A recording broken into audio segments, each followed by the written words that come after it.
Marcus was the ultimate optimizer. He truly believed that life was a problem to be solved, a machine to be perfected. He was the chronometer of his own existence, meticulously tracking every single second. He optimized his sleep with sophisticated data trackers, analyzing every cycle. He optimized his diet by counting every calorie, every macronutrient. His fitness was a rigid, non-negotiable routine. He had literally turned himself into a complex, high-performance machine, constantly monitored, constantly adjusted. On the surface, he was a fitness fanatic, a true master of self-control. But beneath that perfect exterior, a silent, corrosive process was at work. This brings us to a profound paradox, what we can call the fifth rule of longevity. Stop surrounding yourself with the optimization of health. When we look at centenarians, the true masters of living a long life, we see something surprising. They don't live by rigid schedules. They don't count calories. They don't live in fear of bad foods. Instead, they follow their intuition. They prefer the simple, the natural. This obsession with optimization, the constant counting, the fearing, the relentless vigilance, is actually a form of chronic stress. Imagine Marcus's mind. It was a prison. Every single meal was a complex calculation, every step a metric to be logged. This constant, low-grade anxiety over performance and perfection generates high levels of cortisol, the very hormone that, over time, destroys the body. So here's the paradox. The relentless pursuit of perfect health is often the cause of perfect stress.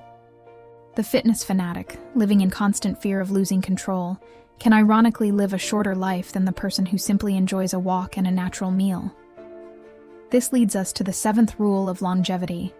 It's the simplest one, and yet the most ignored. Rest when you are tired. Eat when you are hungry.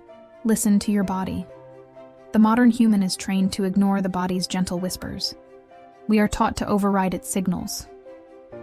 Push through the pain, they say. Finish the task, then rest. Just one more hour, then you can sleep. Marcus had completely replaced his body's innate wisdom with a digital schedule.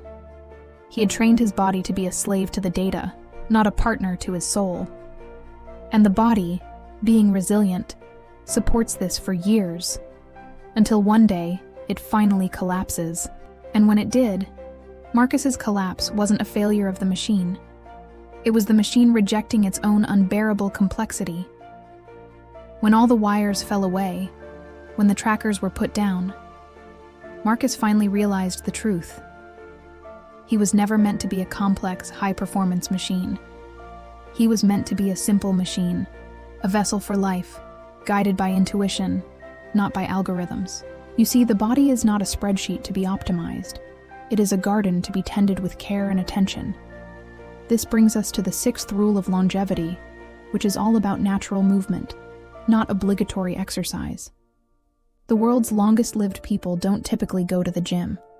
They walk, they garden, they climb stairs. Movement is seamlessly integrated into their daily life, not isolated in a punishing hour of training. Following his breakdown, Marcus began to move naturally again.